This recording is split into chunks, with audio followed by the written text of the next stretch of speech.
Yes, well, from my source, I have heard that the United States government is on top of this issue as we're speaking. They're coming up with several solutions for it.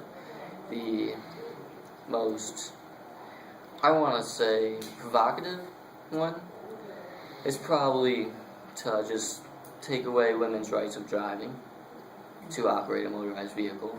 We will use this flawless plan, and it'll cut down gas prices, just exactly what we need, and they will also just need to ride horses, which will be cleaner for the environment as well, as long as they maintain what their horses may leave. Yeah, now I've also heard rumors of congressional sanctioned invasion of all 12 of the OPEC nations, or organizations of petroleum exporting countries. Do you have any comments to the reality of this solution? Yes, I do in fact have some pertinent information to this alleged invasion.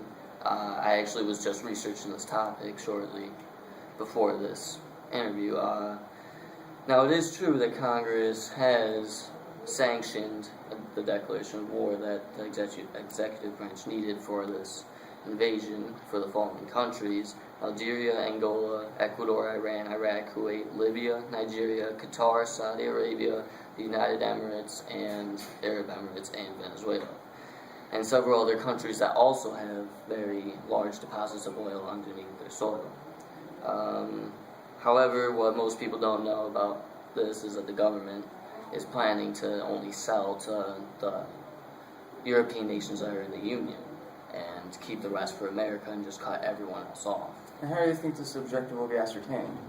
Well, to my understanding, the armed forces of America will start bombing each capital city, and they will just have blockades cutting their ports off. They won't have supplies. So once the capitals are obtained, we will just send in our foot soldiers to hold it, and it's just as simple as that. So who is backing this little project of our government?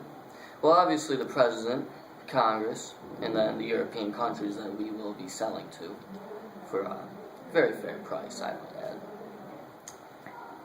So who do you think this will most negatively affect the American people? Well, considering that the proposal is very fair, there wouldn't be anyone who really won't agree with it, I believe. I mean, there will be the women's and the supporters of women's rights that will probably speak out, but when do they matter, right? Yeah.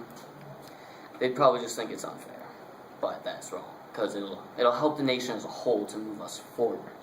And in some ways, we need to step back to move forward, I think.